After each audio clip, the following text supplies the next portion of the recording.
Jesus querido, neste instante em que nos reunimos em teu santo, sagrado nome, no teu evangelho, mestre, buscamos, como sempre, agora também, a inspiração, a proteção, a energia, para que possamos abrir as nossas mentes e os nossos corações adequadamente para estudarmos juntos as coisas maravilhosas que estão inscritas no teu Evangelho de Luz.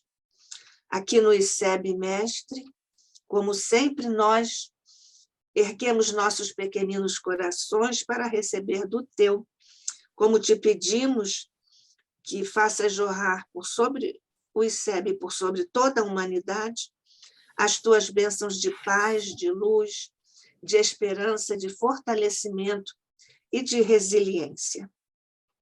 Mas muito especialmente, Jesus, ao te rogarmos essas bênçãos por sobre todos os nossos mentores, todos os que estejam conosco agora em ambos os planos de existência, as tuas bênçãos, as tuas luzes, as tuas energias, por sobre Deolindo Amorim, nosso fundador, por sobre Jorge Andréa, nosso presidente de honra, e todos os demais mentores que trouxeram o ICEB até aqui, rogando que nos ajudes a partir daqui e de agora, nós possamos dar continuidade ao Instituto de Cultura Espírita do Brasil, o ICEB.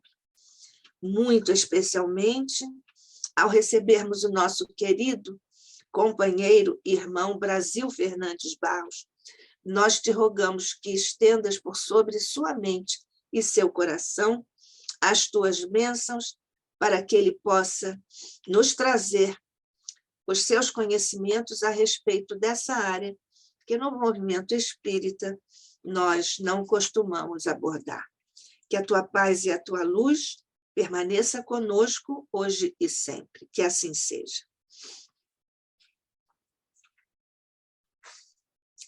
Bem, nós vamos, então, como já dissemos, estudar com Brasil Fernandes Barros, que é doutorando e mestre em Ciências da Religião pela Pontifícia Universidade Católica de Minas Gerais, fez um doutorado sanduíche, como nós sabemos, chamamos, feito na Religion Department da Boston University, possui graduação em Administração de Empresas pelo Centro Universitário UNA, foi professor de cursos livres e de pós-graduação Lato Sensu pelo Instituto de Educação Tecnológica de Minas Gerais, o IETEC, é editor associado da revista Horizonte e da revista Interações.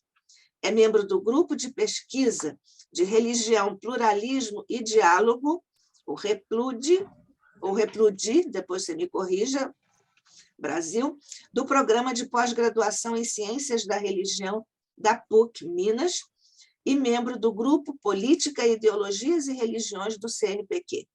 É membro do Conselho Fiscal da Associação Brasileira de Pesquisa e História da Religião, tradutor em inglês, português e espanhol, é vice-presidente da Aliança Municipal Espírita de Belo Horizonte e do 10º Conselho Regional Espírita de Minas Gerais. Brasil Fernandes Barros, nós estamos muito agradecidos pela sua presença aqui no ICEB e que Deus nos abençoe ouvindo você. Somos todos ouvidos, viu? À sua disposição. Ok. Muito obrigado. Antes de mais nada, nós agradecemos a Jesus pela oportunidade de estarmos aqui nessa manhã, né, falando de um pouco de ciência da religião, inclusive isso nos deixa muito feliz, porque conforme nós tínhamos em intenção, quando nós tivemos a oportunidade de estudar a ciência da religião e nos tornarmos, e vocês vão ver o porquê disso que estou falando aqui agora, na medida dos estudos, né, nos tornar um especialista em espiritismo, que, por motivos óbvios, né, a gente vai ver que o cientista da religião acaba tomando uma especialidade. Então, nós somos especialistas em espiritismo e, atualmente, temos nos aprofundado na mística também, no estudo da mística diante das religiões. E, inclusive, nossa tese de doutorado, que nós estamos trabalhando agora, ela tem essa intenção de estudar, né, a mística, inclusive no espiritismo, deixando claro, obviamente, que mística é diferente de misticismo. Então, a gente fica muito feliz da possibilidade de estarmos aqui falando de ciência da religião e de espiritismo. Esclarecendo, inclusive, antes da gente começar a nossa projeção aqui e a nosso estudo propriamente dito, né? Hoje nós temos 4 encontros, né? Daqui a pouquinho eu falo mais detalhadamente disso. Esse hoje ele é o mais ciência da religião de todos. Os outros 3 nós vamos fazer uma interface com o espiritismo, né? Então, para que as pessoas não tenham expectativa, vamos dizer, hoje, de escutar muito de espiritismo. Hoje nós vamos escutar mais realmente sobre a ciência da religião como um ramo das ciências humanas, né? Nádia, vocês estão vendo a minha... Estamos sim, estamos vendo. Ok, perfeito. Obrigada. Minha projeção. Ok. Então, como eu estava dizendo, né, nós temos 4 estudos que nós vamos trabalhar aqui. Esse de hoje, né, ciência da religião, o ramo das ciências humanas. Depois, nós vamos trabalhar o conceito de religião no dia 23/9, para o espiritismo. Quando eu trabalho o conceito de religião aqui, eu vou trabalhar o conceito de religião segundo a ciência da religião, né, o objeto religião. Então, no trabalho de hoje, nós não vamos trabalhar muito o objeto religião, mas nós vamos trabalhar a ciência da religião, porque esse objeto ele vai ser estudado no nosso segundo encontro, né? Depois, no mês 10, nós vamos falar sobre mística, misticismo e espiritismo, separar uma coisa da outra e entender por que nós entendemos que é possível falar de mística, né, no espiritismo, uma vez que nós vamos concluir que o espiritismo pode ser enquadrado no ramo das religiões, né, dentro do tripé do espiritismo de filosofia, ciência e religião, né, mas de uma forma que geralmente eu chamaria que é pouco abordado, vamos chamar assim. E depois nós vamos procurar falar um pouco de história, né, de Kardec, né, que é a influência do iluminismo e das ciências naturais em Kardec, para a gente entender um pouquinho de como é que foi esse processo para Kardec. Inclusive, nós estamos soltando um artigo agora em setembro que fala mais ou menos sobre esse tema. Mas então tá, vamos caminhar. Primeiramente, né, o que é a ciência da religião, né? A ciência da religião é um campo de estudo das ciências humanas, né? O seu objetivo é compreender em profundidade as religiões existentes no mundo e temas relacionados com ela, como seus rituais, suas doutrinas, códigos e textos sagrados. Ou seja, a gente antes de mais nada uma ciência e ela faz parte das ciências humanas, né? E a ideia é de estudar as religiões existentes no mundo, né? E todos os temas que se relacionam com ela. E a gente vai ver no decorrer do nosso estudo que esses relacionamentos necessariamente não são religiosos. Explico, por exemplo, religião e política, né? Como que é a relação da política, né, com a religião? Isso, nos dias de hoje, inclusive, isso virou realmente algo relevante, né? A questão das políticas, no momento político que nós estamos vivendo, de eleição, etc., nunca se falou tanto de religião como tem se falado. Isso tem sido um objeto de bastante estudo dentro da ciência da religião, né? Além do relacionamento da religião com outras disciplinas, vamos fazer assim, né? E além de estudar as religiões específicas, essa área do conhecimento também tem a busca entender e investigar a influência da religião na sociedade, aqui que eu comecei a falar, né?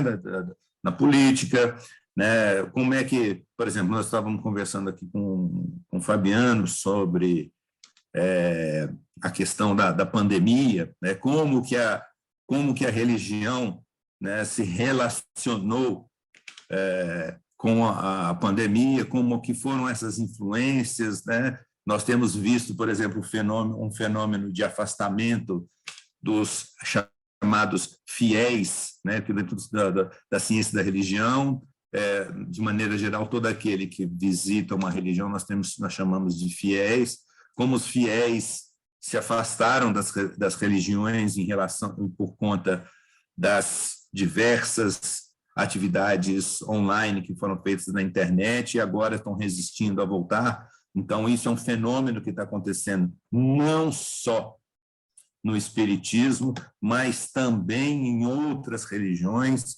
particularmente a religião evangélica tem sentido muito esse fenômeno também, nós temos notícias nesse sentido. Então, a gente vai estudar também na ciência da religião essas relações, né? E como que a humanidade, de maneira geral, vai se relacionar com o divino, né? Para isso, a ciência da religião se baseia em conceitos, teorias de filosofia, história, psicologia, sociologia. Nós vamos ver mais para frente que ela é multidisciplinar e tem a ideia de ser realmente multidisciplinar, né? Então, o interesse pelas religiões, que também é uma parte da ciência da religião, é de avaliar seu conceito histórico, né? Que desde a antiguidade até os dias de hoje é uma temática que tem sido objeto de interesse por parte de toda a sociedade, ok? Eu tinha combinado aqui com a Nádia, né, que quando quiser fazer pergunta, interromper, fiquem à vontade, né, que nós estamos abertos para, no decorrer da nossa fala, ser interrompido, questionado a qualquer momento, ok? Ciência da religião é diferente de teologia, né? Isso é uma coisa muito importante de deixar claro, porque tem muita gente que me conhece há muito tempo, sabe que eu estou estudando, né? E muita gente acha que eu estou na faculdade estudando teologia. As pessoas, de maneira geral, pensam que ciência da religião é teologia, né? Então, a gente resolveu, para começar, porque pode ser que, inicialmente, quem nos assiste, né, quem vai ver isso daqui gravado depois, já vai pensando que a gente está falando de teologia. E, definitivamente, ciência da religião é diferente da teologia. Quando a gente vai fazer, do ponto de vista, por exemplo, da CAPES, né, que faz do MEC, né, a área 44, né, é a área que engloba a ciência da religião e teologia. Ou seja, elas são, vamos dizer assim, ciências irmãs, porque a teologia também é ciência, e elas são irmãs e estão na mesma área, né, que é a área 44 da CAPES, mas mas por muito tempo a ciência da religião e teologia fez parte da filosofia. Agora, mais no ano de 2000, acho que 2017, né, ou 2016, agora eu estou em dúvida, ela foi desmembrada, né, saiu debaixo da árvore da filosofia e passou a ser a área 44, uma área autônoma, né, que é ciência da religião e teologia. Então, o que é que faz o teólogo, né? O teólogo considera a formação de habilidades para ser capaz de aprofundar a interpretação dos textos e linguagens da experiência religiosa de uma tradição. Então, a primeira questão chave do teólogo, que ele trabalha em cima de uma tradição, né? Ele interpreta os textos e linguagens. Então, se eu fosse um teólogo espírita, eu estaria fazendo a interpretação dos textos, trabalhando as linguagens, trabalhando a experiência religiosa do espírita. O teólogo católico, ele vai fazer essa interpretação de textos e linguagens da experiência religiosa no catolicismo, né? Ele desenvolve cientificamente uma investigação sobre a experiência de fé de um determinado grupo. Então, um teólogo católico, ele pode, por exemplo, virar e fazer um estudo específico a respeito de um determinado grupo católico, de uma determinada comunidade católica, suas experiências específicas, né? Se eu estiver falando de um teólogo protestante, ele pode fazer um estudo específico a respeito de uma determinada abordagem bíblica específica, segundo a sua tradição, né? Então, ele contribui para a tradução dos conteúdos morais e religiosos dessa tradição, ou seja, ele vai interpretar a vida, né, para a cultura através dessa tradição, né? Além da sua interação com o espaço público, né? E tenta ensinar, trazer, orientar, né, uma praxis da sua tradição, né? Então, eventualmente, quando um expositor espírita está fazendo uma palestra espírita e está num grupo espírita em algum lugar, fazendo uma colocação a respeito do espiritismo, explicando como que o espírita se comporta diante da sociedade em determinadas circunstâncias, de certa forma, nós podemos falar, né, de um estudo de Deus, ou seja, teologia, né, em relação ao modo do espírita de ver a Deus. Uma vez eu fui questionado, quando eu falei nessa terminologia de teologia, de um teólogo espírita, de uma teologia espírita, e aí um colega nosso espírita virou e falou assim, não, mas o espiritismo não pode ter teólogo, porque, né? Pode, porque a gente pode, no nosso entendimento, estudar o Deus conforme os parâmetros apresentados por Kardec. Você não pode pensar em teologia tão somente como pensa um teólogo católico, um teólogo protestante, um teólogo islâmico, né? Então, então, teologia ela tem essa característica, né? O seu trabalho se caracteriza, né, pelo estudo do conteúdo simbólico, né? Como diria Mircea Eliade, né, um grande estudioso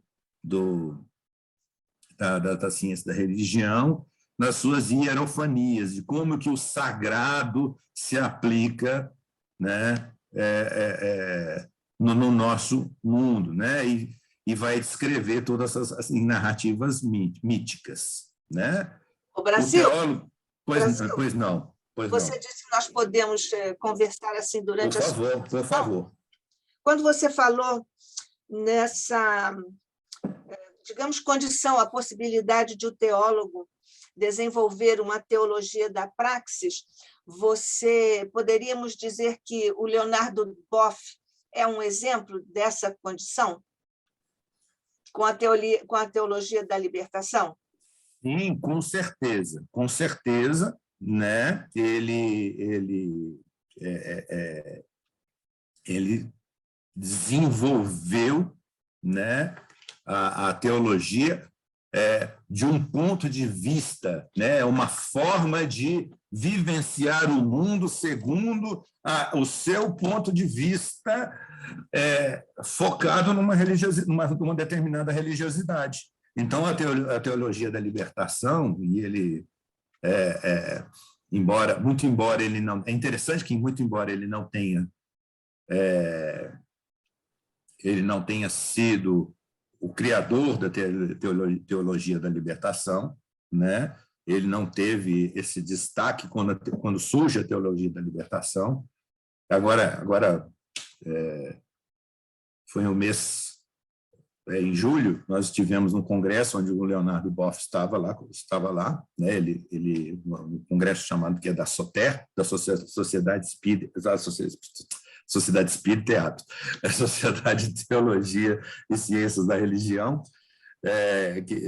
que tem a sua sede aqui na PUC, foi um congresso da SOTER e ele estava falando lá. Então, o Gil, ele tem uma grande expressão porque ele fez ele desenvolveu esse conteúdo, né, de uma forma muito específica, de uma forma que realmente tocou as pessoas e teve significado para a sociedade, né? Mas, pensando, né, eu chamo a atenção que o teólogo estuda a religião de um ponto de vista interno para a sociedade, né? Então, ele vê a sociedade do ponto de vista da sua religião, da sua tradição, da sua praxis, vamos dizer assim.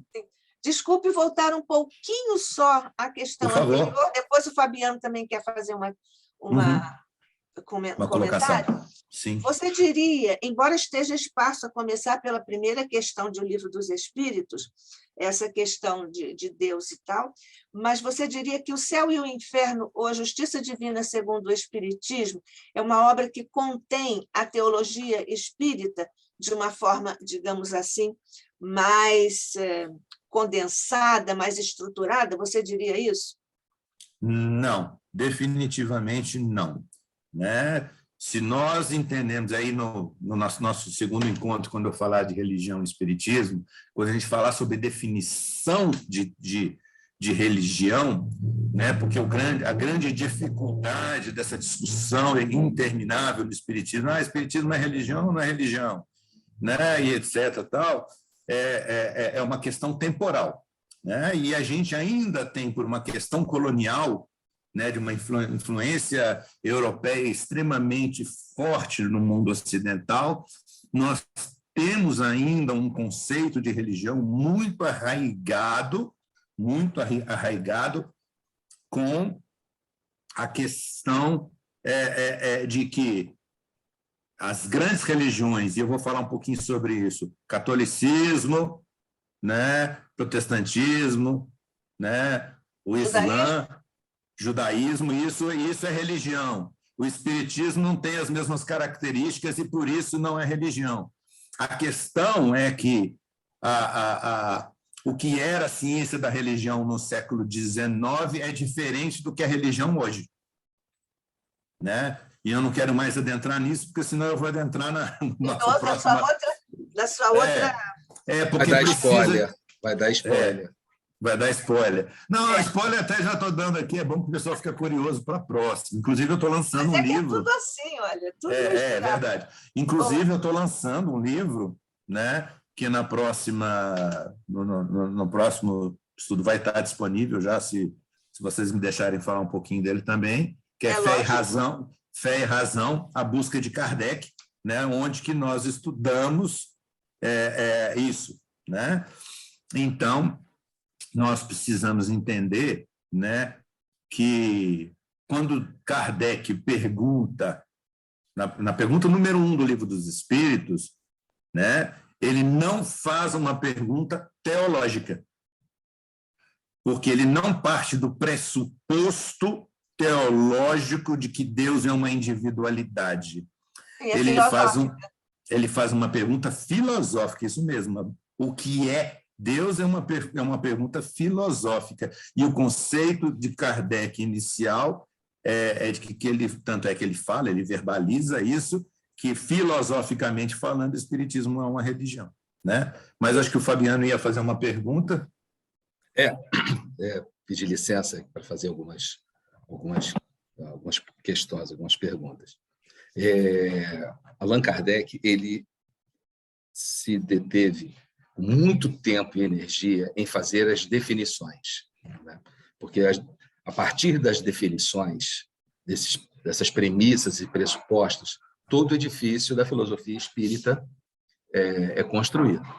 Então, uma das definições de Allan Kardec sobre religião, que está no memorável artigo da sessão anual comemorativa do Dia dos Mortos, da Revista Espírita de dezembro de 1868, e o título do discurso de Kardec é "O Espiritismo é uma religião?", ponto de interrogação.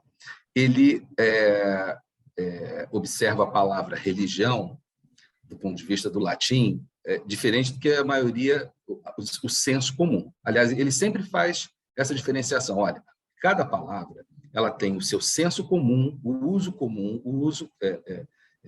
habitual e o verdadeiro sentido daquela palavra.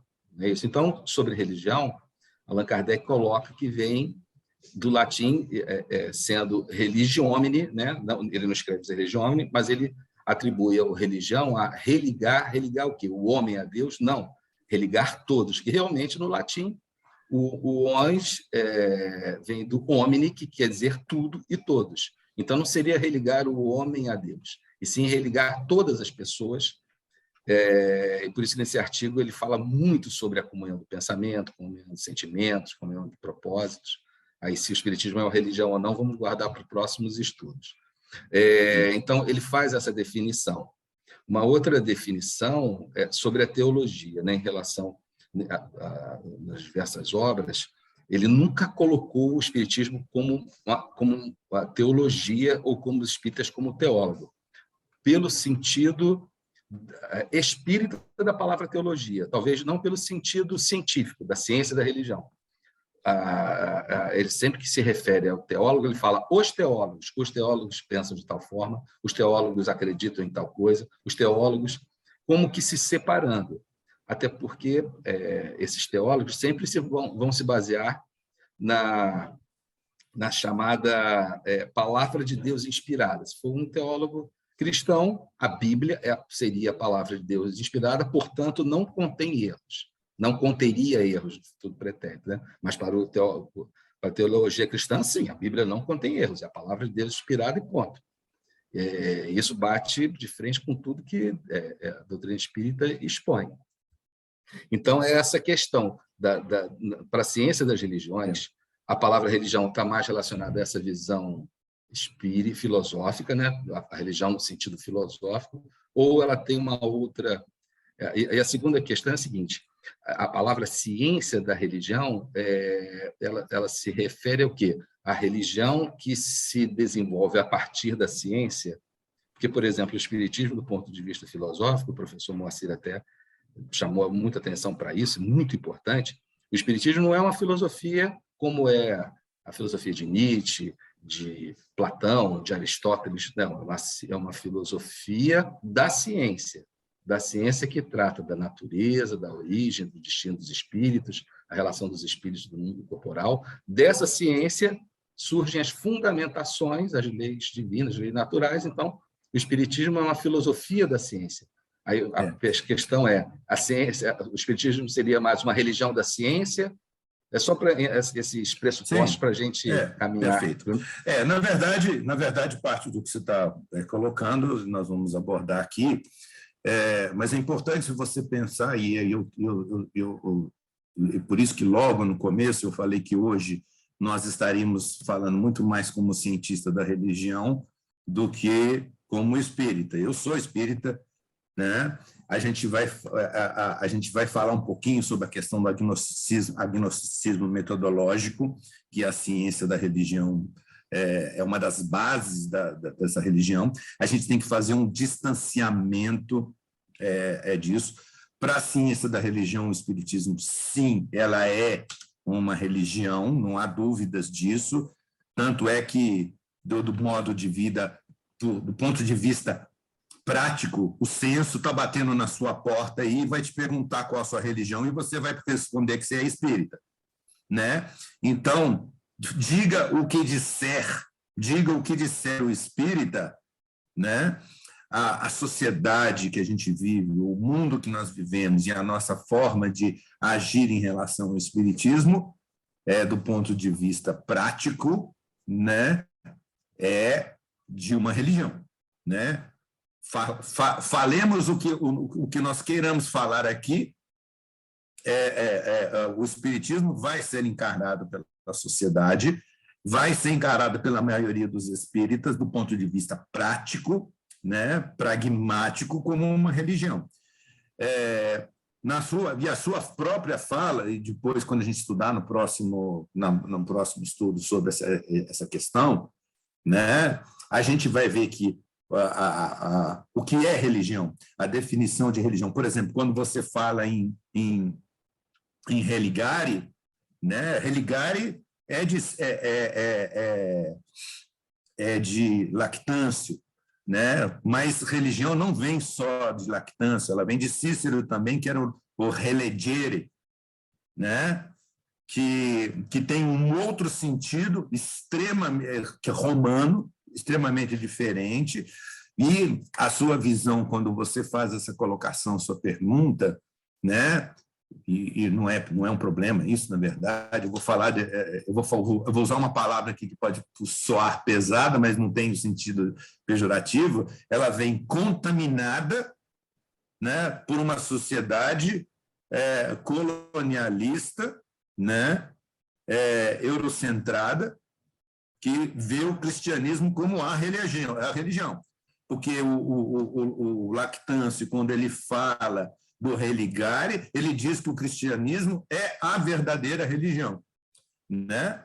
Mas a gente vai ver, quando a gente estuda, por exemplo, o Max Miller, né? Ele vai falar que certos conceitos que foram trabalhados pelo cristianismo, né? Muitos anos atrás, muitos séculos atrás, já vinha sendo trabalhado pelo hinduísmo, lá atrás, onde nem se falava ainda na existência do Cristo, né? Então, a gente vai ver que existem outras questões. Voltando, então, cientista da religião, eu não sei se eu respondi agora, porque, na verdade, muito do que você me perguntou vai ficar, se no final eu não tiver atendido alguma questão no decorrer do nosso estudo, por gentileza,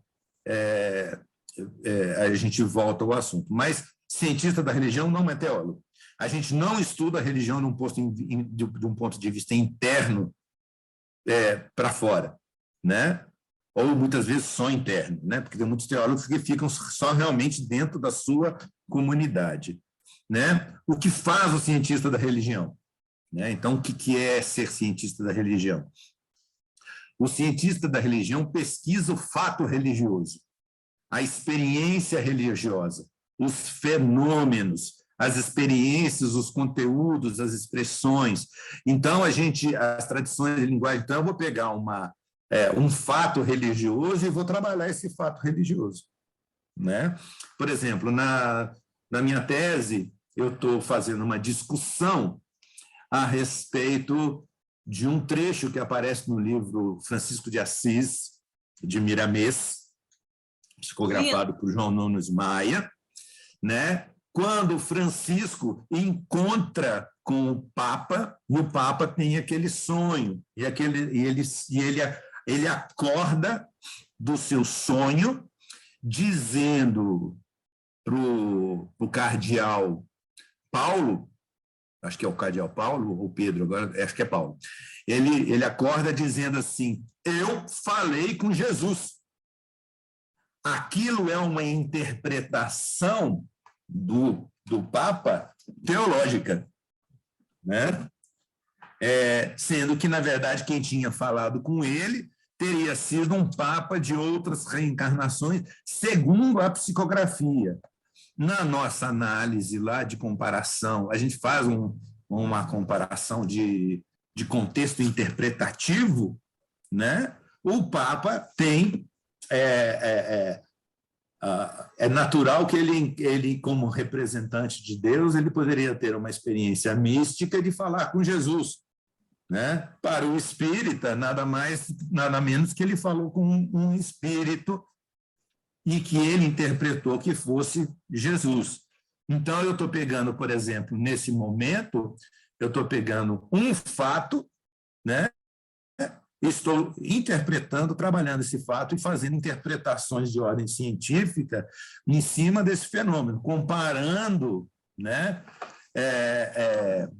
um fato religioso, e, inclusive, falo também da interpretação da Igreja Católica, que é completamente diferente desse mesmo fenômeno, que o sonho que ele teria tido que o Papa teria tido, e ele via Francisco de Assis segurando uma torre de uma igreja, né? Então são coisas diferentes. Então a gente vai fazer. Então a gente estuda os fatos religiosos, expressões, textos, as linguagens, como que as linguagens são abordadas, as culturas religiosas e as tradições de sabedoria, em diálogo com outros saberes acadêmicos, né? Então, por exemplo, nesse trecho que eu estou falando, por exemplo,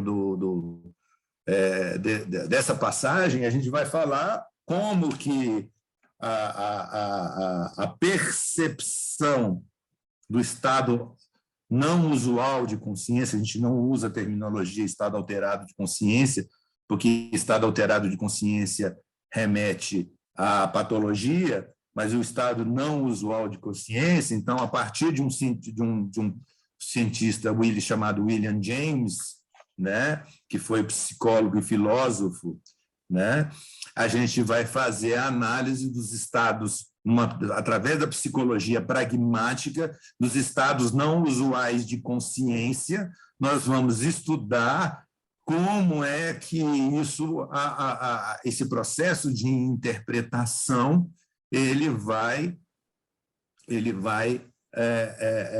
afetar a experiência que o Papa teve no sonho após ter encontrado com Francisco, né? Então, só para dar um exemplo, né? Então, a gente usa, né, outros saberes acadêmicos científicos para fazer essa análise, né? E com investigações de natureza qualitativa e quantitativa, podendo ser também de natureza teórica ou aplicada, a partir de abordagens teórico-metodológicas próprias das escolas que constituem os campos de estudo das religiões, sub-áreas e disciplinas auxiliares. Então, a gente vai ver, e eu vou mostrar aqui para vocês, existem diversas outras formas de abordar a religião, né? E eu queria chamar a atenção para essas partes que nós estamos demonstrando aqui, que está em vermelho, né? O fato religioso eu já chamei a atenção. A ciência da religião estabelece diálogo entre religiões, porque a gente pode fazer o estudo comparativo das religiões, né? Diálogo com saberes acadêmicos, né? E usando sub-áreas de disciplinas auxiliares para fazer uma análise do fato religioso. Ou seja, a ciência da religião é multidisciplinar e tem a característica de abordar as religiões de fora para dentro, né? Na nossa... Pode falar. Brasil, Oi. Eu já tinha renunciado a fazer essa observação antes, para não monopolizar aqui o seu tempo, claro, mas onde é que fica o conceito de teodiceia aqui nessa tua exposição? Ou em próximos capítulos? Deixa a gente abordar isso em próximos capítulos. Tá certo. Tá bom? Tá bom, tá ótimo. Porque senão a gente vai desviar muito do que a gente precisa falar. Nenhum problema. Ok. Eu também gostei muito que você citou o Mircea Eliade, mas então também para os próximos capítulos. Sim, Mircea. Não, inclusive... inclusive a hierofania eu vou falar aqui hoje. É uma das coisas que a gente escolheu falar aqui. Desculpe. Não, é isso aí mesmo. Eu mesmo que propus que vocês falassem. Então isso entendido, né, que eu sou cientista da religião e não teólogo, e acho que ficou claro, né, essa separação do que é teologia e o que é ciência da religião. Pelo menos me parece que fica claro que uma coisa... Em resumo, eu estou fazendo na ciência da religião um estudo multidisciplinar né, em diálogo das religiões com outros saberes da humanidade, enquanto na teologia o teólogo está focado para dentro, olhando para dentro, né, e tentando levar o seu estudando ciência, porque o teólogo ele é um cientista, mas da sua própria religião, do seu próprio saber, e usa como parâmetro de verdade aquilo que ele estuda, aquilo que ele é especialista, ok? Quais são as premissas básicas da ciência da religião, né? Então, a ciência da religião é orientada metodologicamente por 3 pontos chaves inalienáveis, né? O primeiro deles é o seguinte: o agnosticismo metodológico, né? É o distanciamento. Houve uma discussão, assim como a gente fica estudando, fica discutindo, espiritismo é religião, espiritismo não é religião. Dentro da ciência da religião, há uma discussão perene, eterna, sobre o seguinte: um religioso, alguém que defende uma certa doutrina, uma tradição de sabedoria, né, uma filosofia religiosa qualquer, ele pode ser cientista da religião sobre esse saber, né? Há entendimento, por exemplo, Rudolf Otto vai dizer se o cara, apesar de ele ter contribuído muito para a ciência da religião, ele é acusado de criptoteologia, né? O que é criptoteologia? Você fazer uma teologia disfarçada de ciência da religião. Você, na verdade, você está defendendo a sua religião, né, usando a ciência da religião para defender que sua religião está certa. Isso é o que a gente chama de criptoteologia. O Otto, inclusive o próprio Eliade, foram acusados de fazer criptoteologia. O agnosticismo... Desculpe.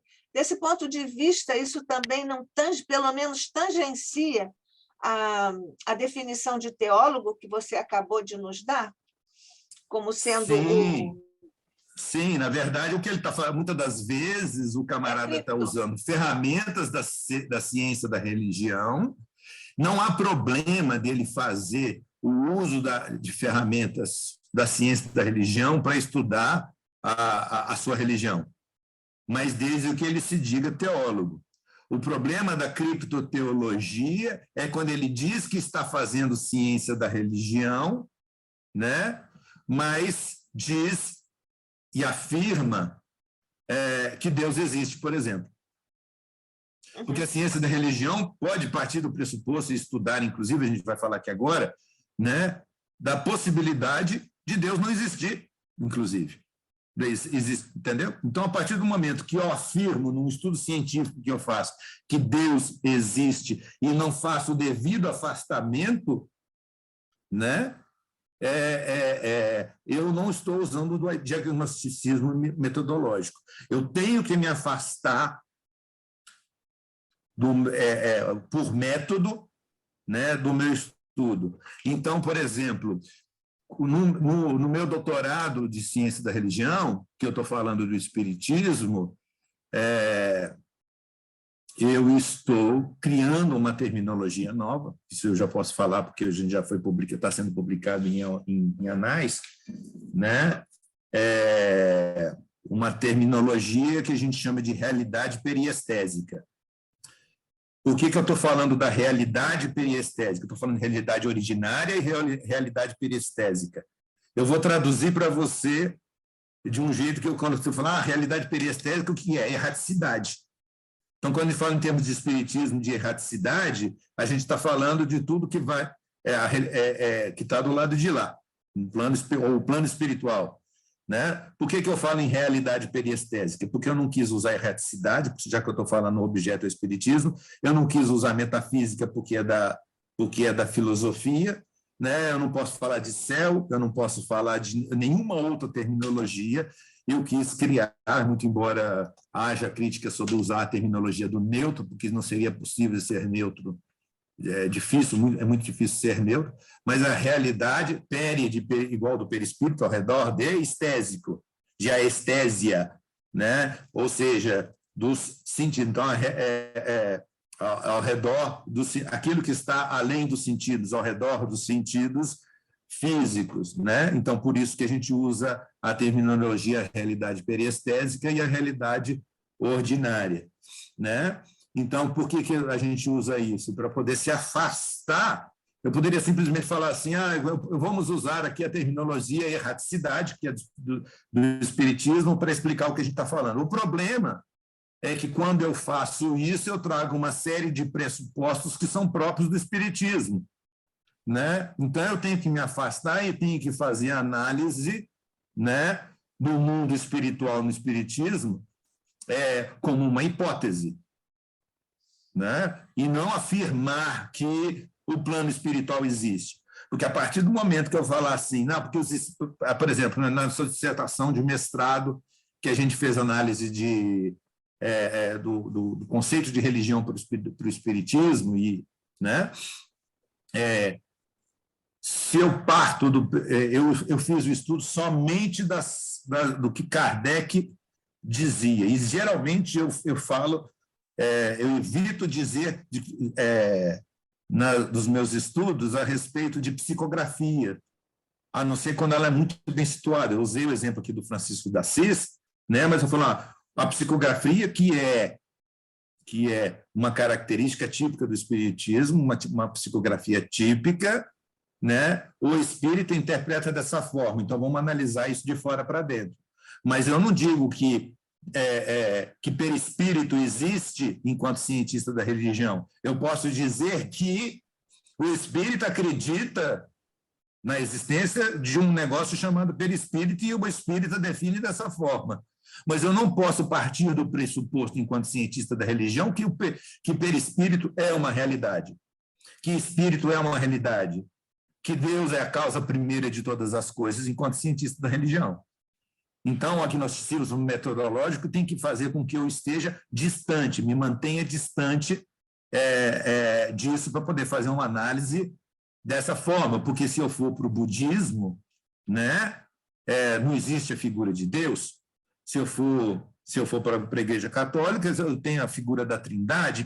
Então, se eu vou fazer análises comparativas e me contaminar com uma determinada teologia, aí sim, se eu usar os argumentos da ciência da religião para defender que Deus é a causa primeira de todas as coisas, aí eu estarei fazendo criptoteologia, porque eu vou estar defendendo uma ideia do espiritismo enquanto cientista da religião, usando a metodologia da ciência da religião. Agora, se eu sou teólogo e falo que, olha, assim, é assado, mas, né, a ciência da religião faz assim, mas eu acredito que é. Então, é uma questão de honestidade, né, de falar assim, eu sou teólogo e eu estou defendendo tal coisa a partir do ponto de vista do espiritismo, né? Fabiano, só um minutinho, eu já te dou a palavra, só para eu terminar esses próximos 2 tópicos aqui, né? A adoção de análises éticas para conteúdos êmicos. Né? O que é esse êmico aqui, né? É a descrição e o estudo das unidades linguísticas em termos de sua função dentro do sistema da qual pertence. Então, se eu usei aqui erraticidade, né? Então, eu tenho que fazer uma análise do termo erraticidade, compreender as terminologias, as linguagens correspondentes a uma determinada tradição e traduzir. Kardec fez muito isso, como, por exemplo, na introdução do Livro dos Espíritos, ele vai falar a respeito de alma e vai traduzir alma nos seus diversos significados, né? Ali ele meio que faz um papel de cientista da religião, ali, quando ele faz a análise, né, de conteúdo, do sentido de uma determinada linguagem, de uma determinada terminologia. E, finalmente, né, como os 3 pontos chaves, né, que a gente chama de inalienáveis, a apresentação dos resultados e métodos de maneira que possam ser refutados. Eu não posso apresentar nada como sendo uma verdade. Não cheguei à conclusão que reencarnação existe. Eu usei a ciência da religião e disse que reencarnação é um fato. É um fato científico, etc. Se uma lei natural, se uma ciência natural chegar à conclusão da existência da reencarnação por outros métodos, ok. Né? Mas eu, enquanto cientista da religião, usando os métodos da ciência da religião, eu tenho que apresentar os resultados que eu posso supor a existência da reencarnação, analisar os pontos apresentados, mas não pode ser dogmático, em outras palavras. Né? Por que a reencarnação existe? A reencarnação existe porque existe. Isso não pode existir na ciência da religião. Né? Eu não posso... minhas conclusões elas têm que ter margem para discussão, elas têm que ter margem para poder ser falseáveis. Né? Esse é um dos pressupostos importantes. Fabiano, você queria perguntar? Senão eu vou falar igual o pobre na chuva, você não consegue falar mais, não. Toda vez que a gente... É claro que o senhor está apresentando as premissas ideais, não é? Mas, na prática, a gente vê que todo pesquisador ele não é agnóstico. Se eu vou pesquisar uma medicação X, eu escolhi uma determinada medicação X, é porque, de alguma maneira, eu quero demonstrar que ela funciona ou quero demonstrar que não funciona. Então, a simples escolha do tema já tira você da neutralidade. Não existe esse agnosticismo, me corrija se eu estiver errado, ele é muito mais conceitual para direcionar o pesquisador, dizer, olha, você deve buscar ao máximo um distanciamento do envolvimento passional com a temática. Mas, do meu ponto de vista, isso é praticamente impossível. Escolher um assunto, escolher um tema, já é um posicionamento. Fabiano, só de eu ser especialista em espiritismo, né, ratifica o que você está dizendo em gênero, número e grau. Pois é. Né? Mas é uma meta a ser alcançada. Né? Vocês não fazem ideia do quanto que eu apanhei quando eu estava fazendo mestrado, né, de chibatada dos professores, né, do programa Ciência da Religião da PUC-Minas. Né? Mas observe que nós estávamos... eu fiz um mestrado, estou fazendo doutorado na PUC-Minas, que é uma universidade católica. Eu tenho colegas lá umbandistas, eu tenho colegas candomblecistas, eu tenho o Romero, que eu cito ele porque ele é uma figura maravilhosa, né? Um conhecimento fantástico, que é Hare Krishna, né? Pastores, né? Padre, e todo mundo lá sentado, discutindo, né? Falando assim, na sua tradição, como é que você trata tal coisa? Assim, assim, assado. E ele, com respeito, com equilíbrio, etc., tal, e todo mundo trabalhando, né, para tentar ser o mais distante possível. E hoje, né, na condição nos grupos de pesquisa dos quais nós fazemos parte, né, e eu não vou me dizer ainda como professor, porque eu não terminei meu doutorado, mas quando nós temos uma colega, por exemplo, que está estudando, ela é psicóloga, ela está estudando a Joana de Ângeles, aquelas abordagens psicológicas que a Joana de Ângeles faz. Eu esqueci o nome do ponto de vista de Jung, né? Ela está fazendo um trabalho de ciência da religião. Ela pegou um fato religioso que tem dentro do espiritismo e está fazendo uma análise do ponto de vista da psicologia junguiana, né? Refere à transpessoalidade? Oi? Você se refere à psicologia transpessoal ou à psicologia profunda? Acho que é a psicologia profunda que ela está trabalhando lá da Joana de Ângeles. E ela ela apresentou o trabalho dela lá, né? e aí a gente apresenta o trabalho e a gente vai comentar. A pessoa que mais bateu nela fui eu.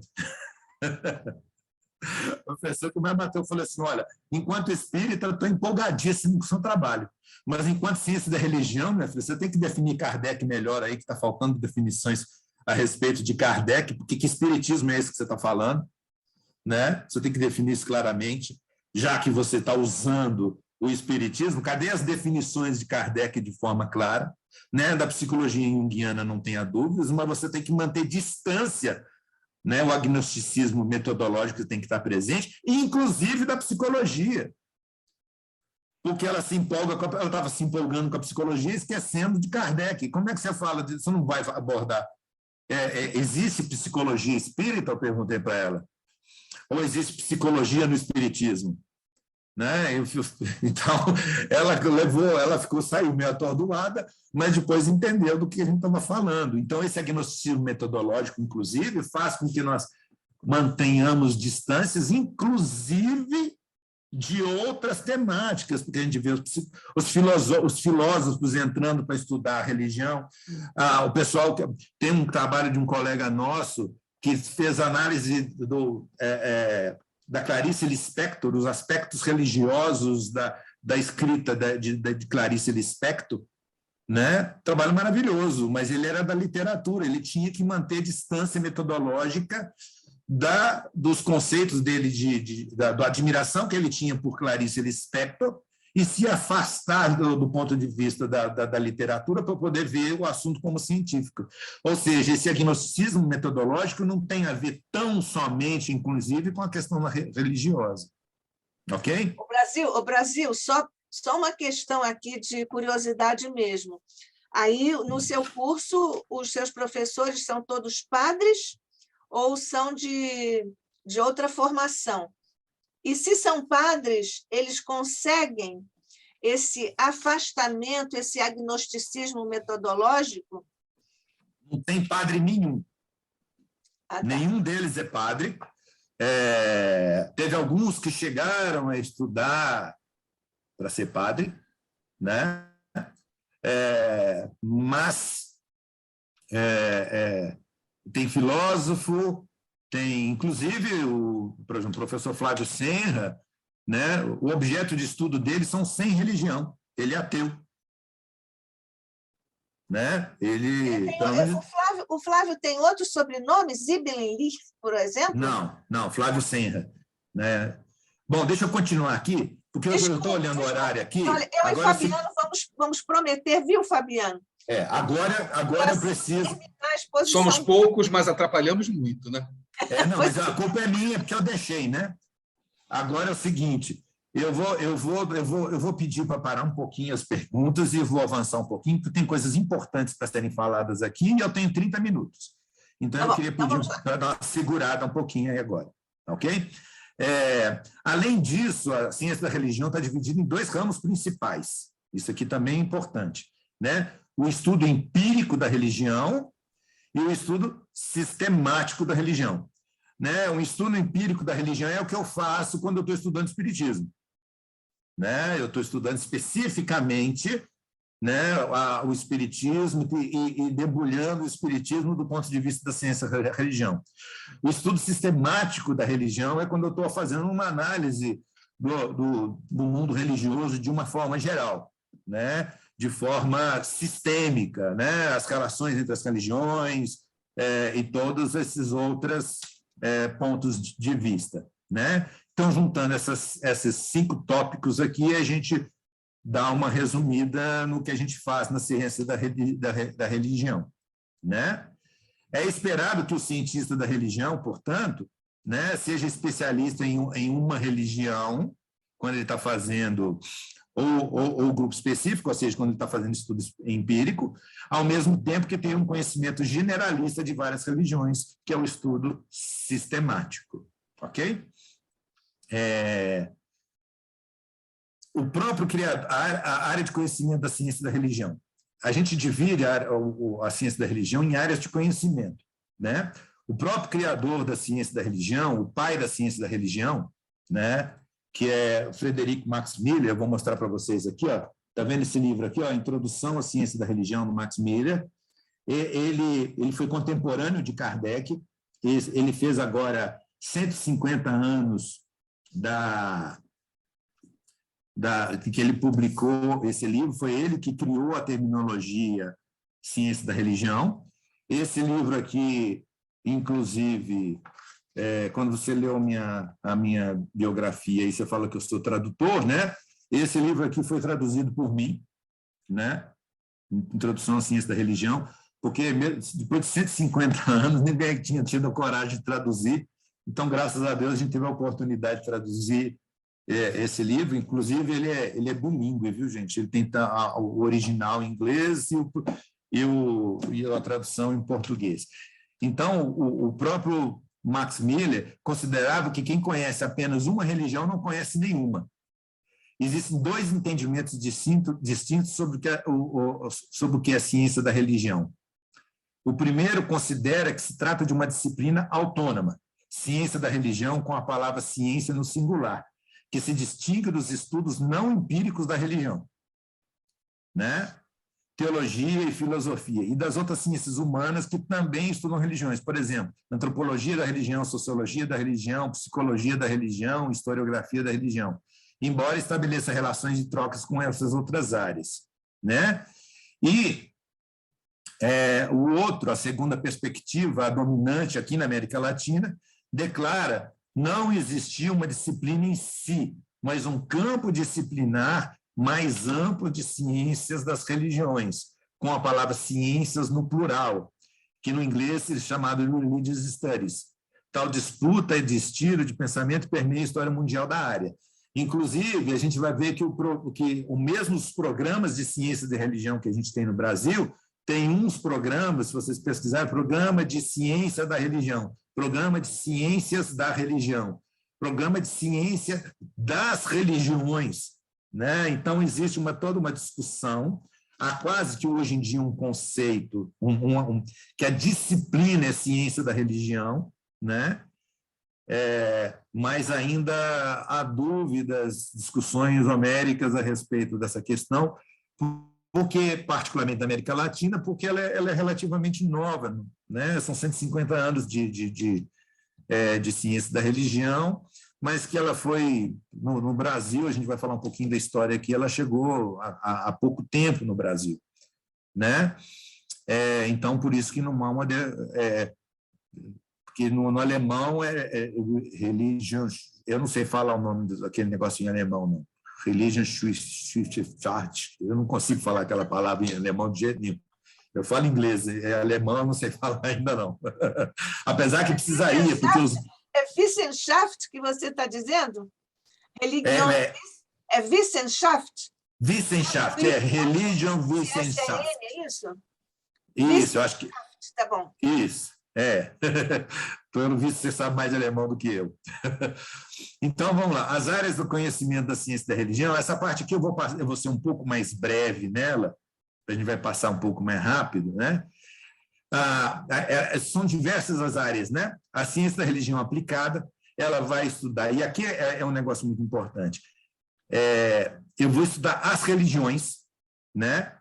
Mas eu vou também estudar as espiritualidades, né? Não precisa necessariamente ser uma religião constituída para a gente fazer um estudo da ciência da religião.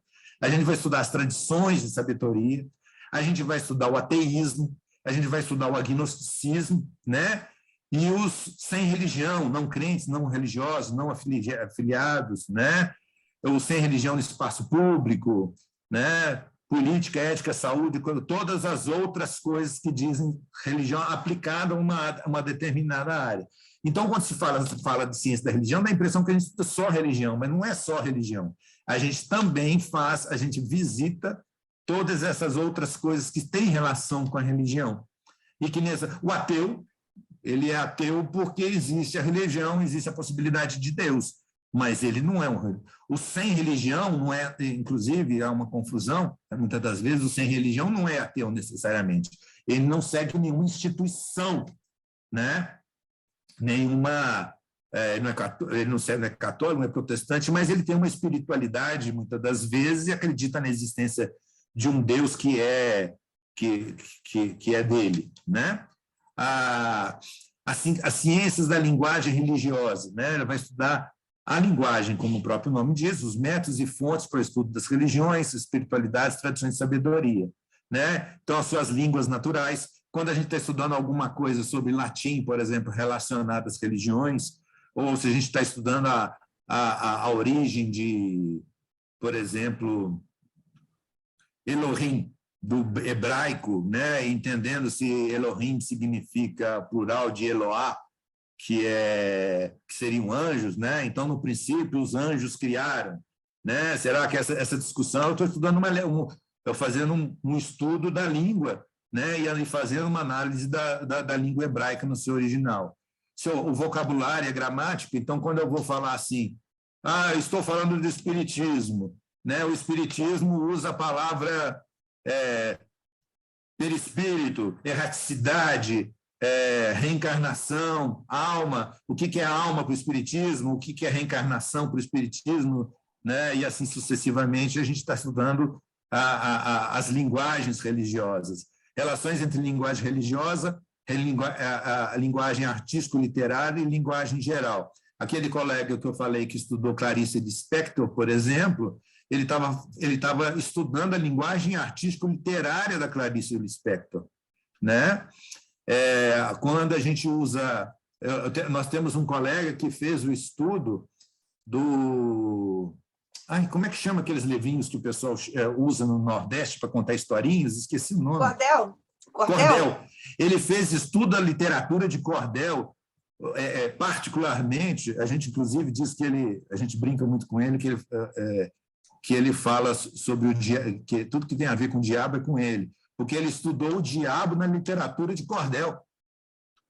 Então, que coisa interessante. Ele traz um estudo, o mestrado dele foi fantástico, maravilhoso, sobre o estudo de uma linguagem popular a respeito do diabo, né? Como que a literatura de cordel vê. Então, é ciência da linguagem religiosa, né?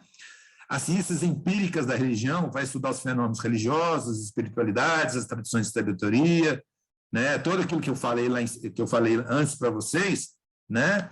Do ponto de vista da sociologia da religião, da antropologia da religião, da psicologia da religião, da história das religiões, da geografia da religião, da fenomenologia da religião, ou seja, são pressupostos estudando, são disciplinas estudando o objeto religioso.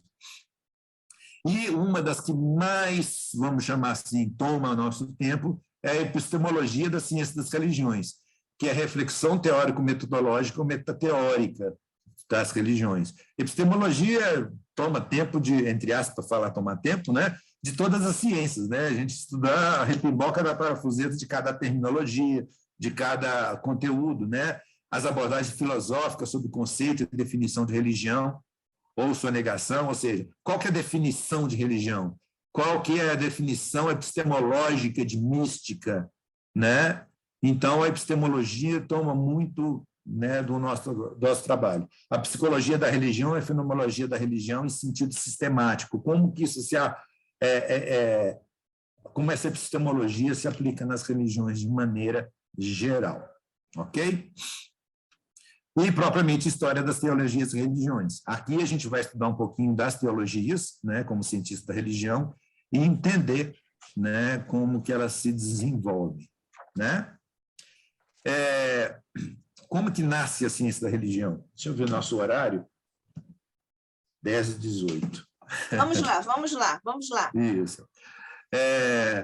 Adam Lord Gifford, né, mantinha fortes vínculos com a Universidade de Glasgow, deixou importante e significativa quantia que viria a servir para financiar cursos regulares nas 4 universidades escocesas, de Edimburgo, Glasgow, Aberdeen e St. Andrews, ministrada por notáveis eruditos que deveriam ser selecionados independente de suas convicções religiosas. Eis o único critério exigido. Eles deveriam trabalhar com os especialistas em teologia natural.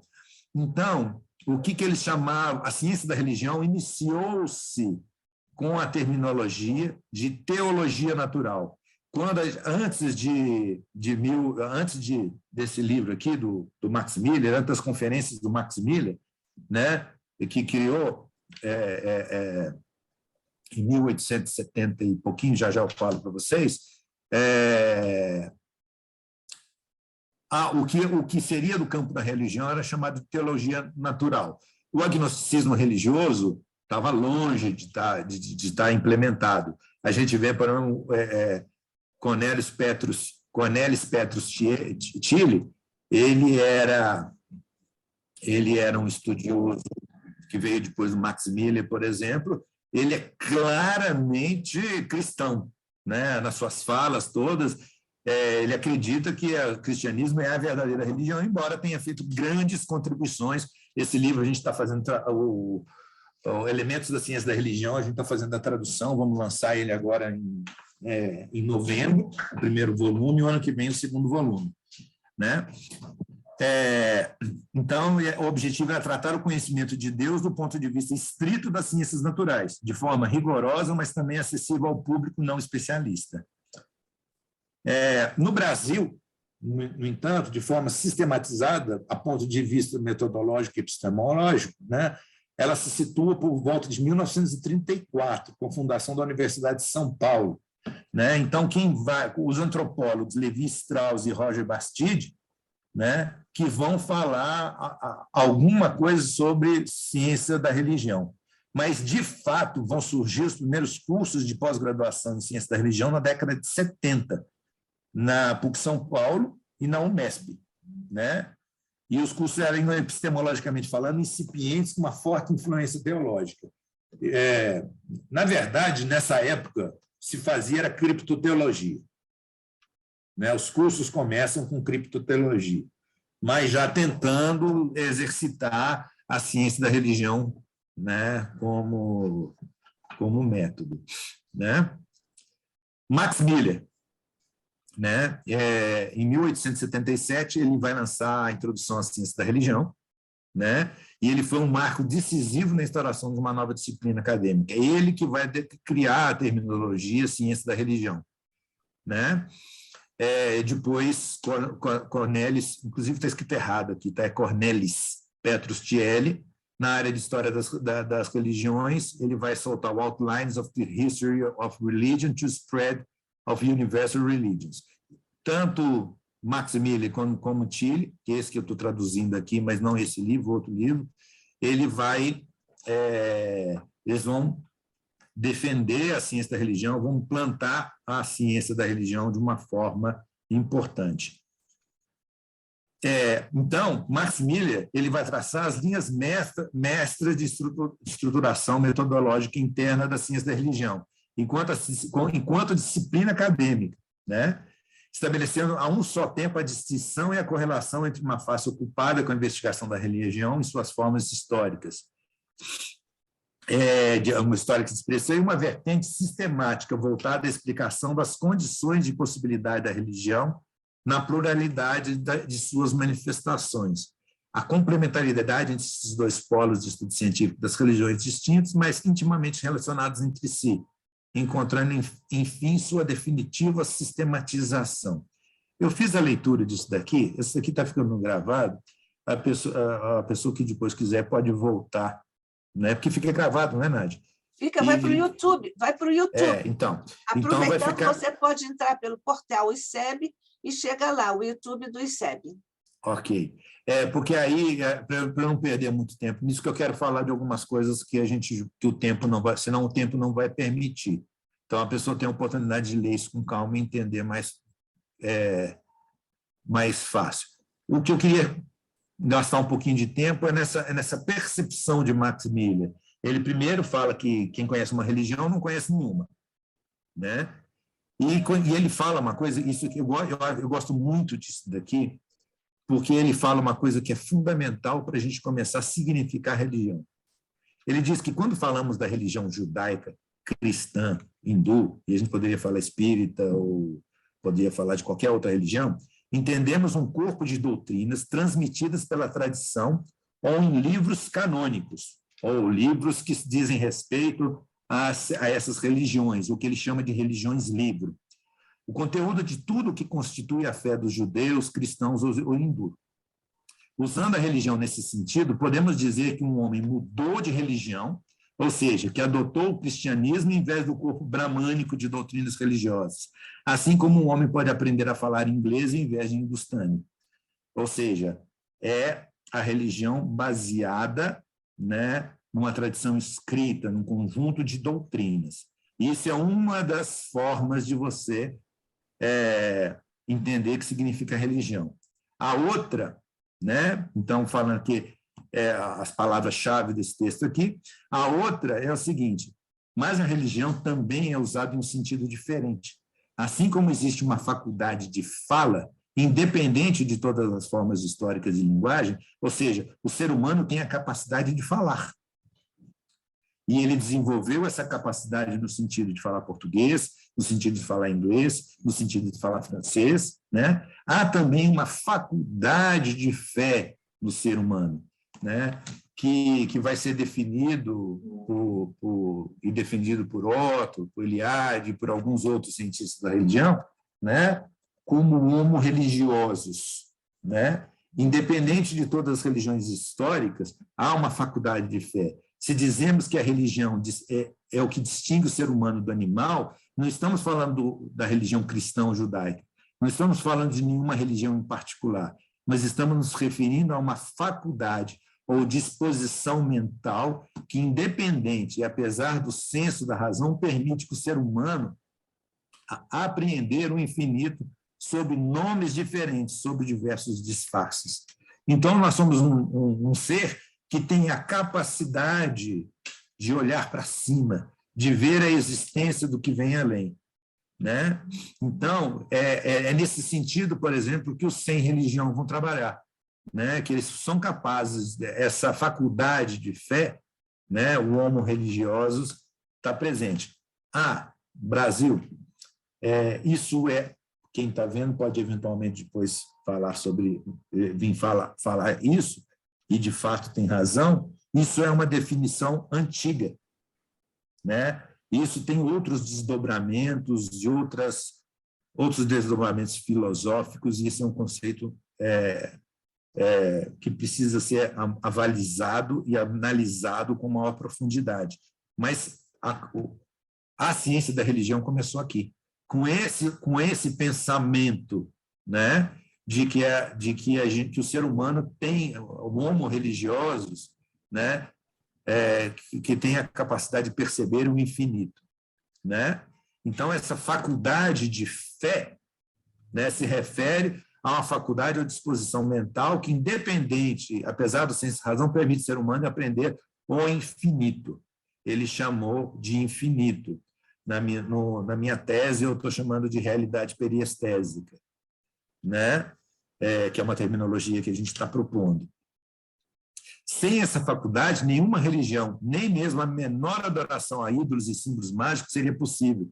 Se escutarmos atentamente, poderemos ouvir em todas as religiões um lamento do espírito, uma luta para conceber o inconcebível, para proferir o indizível, um desejo pelo infinito, um amor de Deus. Se a etimologia que os antigos deram à palavra grega, que eu não sei pronunciar, que está aqui, tá?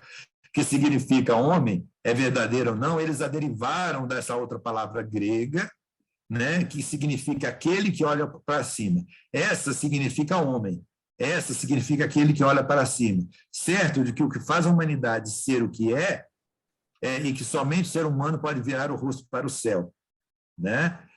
E que ela anseia por algo que nem o sentido nem a razão podem suprir, mas sim algo que tanto o senso quanto a razão por si mesmo devem negar. Então, essas definições aqui são de Max Miller, ele que vai trabalhar esse conceito, né? E aí, ele nos fala, e a vertente de estudo do Max Miller fala de uma forma muito interessante a respeito do surgimento das religiões a partir das linguagens, né? Ele fala que existia uma família ariana de linguagens e uma família semítica de linguagem. E aqui ele está se tratando somente das religiões livres, ou seja, aquelas que têm escrituras, que foram escritas de alguma forma, Desculpe, Brasil, mas ele aqui está, o Max Miller está falando sobre a linguagem dessas religiões. Não, ele ou é o sistema linguístico geral? Na verdade, o Max Miller, antes de fazer o que ele fez na ciência da religião, ele era um linguista. Ele traduziu os Vedas todos para o inglês, né? Então, ele era um linguista. E como ele conhecia muito de línguas, ele começou a perceber um viés linguístico nas religiões. E ele percebeu que a família ariana, das línguas arianas e das línguas semíticas, que conduziram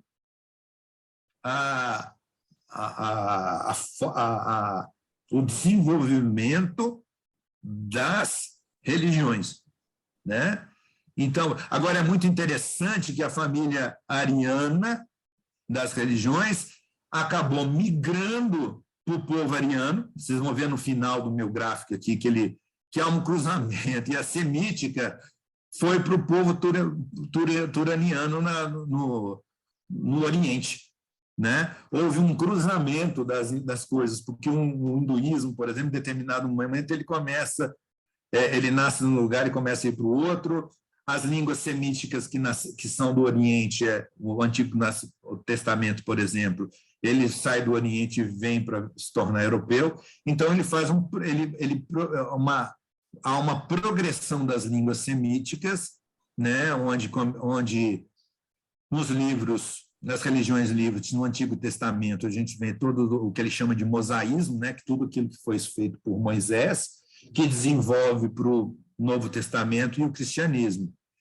E lá atrás, da origem semítica, ele vai buscar em Abraão, vai surgir o islamismo aqui na frente através do Corão, né? E na família que começa ariana, né, surge na língua ariana surgem os Vedas, né, que vai dar origem ao brahmanismo, o zoroastrismo, né, que foi muito sufocado pelo Islã. Depois ele foi muito forte no Irã, naquela região.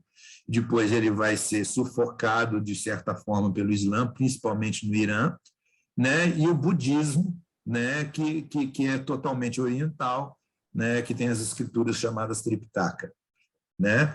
Então ele faz uma análise das religiões a partir das suas escrituras. O Brasil, desculpe. Esse turaniano aí. O turaniano são todas as línguas, né, que relacionadas com o russo, o chinês, aquelas línguas daquela região ali, o próprio japonês, o coreano, todas aquelas línguas ali são as línguas turanianas, né? Desculpe, eu não entendi. Quando ele se refere a ariano, qual ele está falando de alemão? Não, né? Não, alemão. Pois é. O que ele chama de ariano? São mais para as línguas novilatinas, né? Ligadas que tem as línguas latinas, né? Né? Que ele chama, na verdade, a terminologia correta seria novilatinas, todas aquelas que vêm das línguas latinas, enquanto a semítica, ela vem, a gente tem o árabe, o hebraico, o aramaico, e etc. Tal. E a ariana, apesar do latim lá, se a gente for ver a história lá do Gengis Khan, da vida que sai, ela se mistura, as línguas turanianas, elas se misturam um pouquinho nessa família ariana, que era lá em cima, né, das raças arianas, que tem principalmente por causa dessa migração que Gengis Khan, aquele povo lá, sai do Oriente, destruindo tudo para o lado de cá e fazendo influências linguísticas e etc. No livro aqui, ele vai falar muito sobre essa história das religiões aqui. Ok, até aqui? 10h33, Nádia, o que eu faço? Vamos lá, falta muito. Eu eu queria falar sobre esses desafios. Então, vai falar. São 4, né? Então, Os vai desafios falar. aí eu já coloco aqui o desafio das ciências da religião, das religiões, ou aquela história que eu coloquei, né? E eu queria falar sobre 4 palavras que permeiam muito a ciência da religião. Vamos lá. A primeira delas foi criada pelo teólogo alemão Rudolf Otto, em seu influente livro de 1917, Das Heilig, que em português é o sagrado, né? Ele é frequentemente usado para transmitir a perfeição moral, e implica isso. Ele contém um outro elemento distinto, além de uma esfera estética, para a qual ele usa o termo luminoso. Ele explica o luminoso como uma experiência não racional, não sensorial, o sentimento cujo objeto primário e imediato está fora do eu. Esse estado mental se apresenta como o Ganzandere, ou seja, o totalmente outro, uma condição absolutamente sui generis e incomparável, da qual o ser humano se encontra totalmente rebaixado. Ou seja, para ele, o luminoso é esse sentimento inexplicável que a gente tem do que eu chamo da realidade periestésica, do outro lado, né? E por que eu estou usando realidade periestésica e não metafísica? Porque eu já expliquei. Porque metafísica é só da filosofia. Mas sabe quando a gente está no espiritismo e a gente fala que existe uma luz que nos ofusca quando há uma grandiosidade de compreensão, por isso que os espíritos dizem que a gente não consegue compreender tudo, o luminoso tem a ver com isso, sobre essa grandiosidade da existência do outro lado, né? Que vem de numen. Então, não há para... e é a partir daí, inclusive, que Otto tem a sua colocação mais polêmica, né? Que, inclusive, os alemães, no começo, falavam que os cientistas da religião sofriam de numinose, porque, a partir desse termo luminoso, porque eles seriam uma desculpa para defender Deus. Porque o próprio Otto dizia que se você não tiver essa visão do luminoso, do transcendente, você não pode estudar a ciência da religião. Você não pode estudar religião. O Brasil, mas então o Otto não se, digamos assim, não se cinge ao conceito do Kant de numen, né? Ou de luminoso. Não. Tá bom, tá bom. Mas veja bem, o conceito de... essa palavra luminoso foi criada por Otto. Não, a gente usa numen. Não, a gente usa numen em Kant. O Kant falou de numen, luminoso é o adjetivo correspondente, mas ele está aqui colocando... ele usa o numen como base para poder desenvolver essa terminologia. Tá bom. Mas luminoso não... Ele tomou como uma referência para construir... Etimológica, uma referência etimológica para poder construir a palavra luminoso. Ok? Da criptoteologia, na verdade, eu já falei, né? Eu acabei definindo ela antes, né? Depois das definições de Otto do sagrado, surgiu um debate sobre a ciência da religião, que foi acusada de criptoteologia, né? Que os cientistas sofriam de numinose, né? Então, tem gente que, inclusive, defende que não existe uma fenomenologia da religião. Ele chama a atenção para a estrutura semântica análoga das frases. O sagrado existe, o Deus existe. Porque se você fala em fenomenologia, você está dizendo que o fenômeno existe, né? Então, há questionamentos a respeito do estudo da fenomenologia, né? Aí, se você for para a fenomenologia do ponto de vista moderno, a fenomenologia é aquilo que o ser percebe que exista, né? Então, o que está na minha mente e o que acontece na minha mente existe para mim. Então, isso é fenômeno. Mas não... se você for para Heidegger, por exemplo, a definição de Heidegger, que é a mais utilizada hoje para a definição de fenômeno, não daria tempo aqui da gente escrever isso. Okay? Mas você volta no próximo encontro a esse conceito? Ao Heidegger? podemos, quando eu for falar de mística, né, eu vou ter que falar de fenômeno e de experiência, e aí, no Você terceiro aprofunda o encontro, Heidegger. eu aprofundo o Heidegger. Ok, prometido. O sagrado. Né? O maior desafio do mundo das ciências das religiões é a abstração da complexidade dos fatos reais para chegar ao conhecimento do sagrado, o mais imediatamente possível, ou seja, da suposta essência de qualquer verdadeira religião. O que é verdade, né? A religião que repercute no interior de um ser humano sensível por uma tal última realidade. Conforme essa hierarquia dos constitutivos da religião, as obras de autores da tradição, Solebon, Otto, mediado por Schleiermacher, privilegiam os aspectos considerados especialmente dignos de serem pesquisados. O luminoso na condição de entidade ontológica absoluta e a experiência espiritual como reação autêntica ao indivíduo, ao luminoso, ao nível de seus sentimentos. O próprio Espiritismo tem um desafio muito grande com essa questão do sagrado. Será que existe o sagrado no Espiritismo? Né?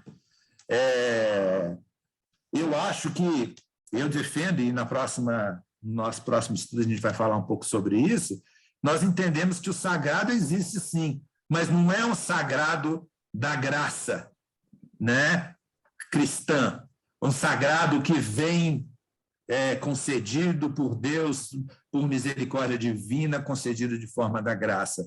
É um sagrado conquistado, né, através do crescimento do ser, né? Seria o equivalente mais ou menos ao nirvana dos orientais, de você alcançar isso através da luta do conhecimento, né? Então, o Mircea Eliade você colocaria aí também, não? Sim, né? Eu vou falar da hierofania já, mas o Mircea Eliade também, apesar de que o Mircea Eliade é acusado de criptoteólogo também. Né? Você já falou isso. Então, o sagrado é colocado geralmente, né? Eu tenho o sujeito religioso, eu tenho o fenomenólogo estudando o sagrado e eu tenho uma base de experiência comum religiosa.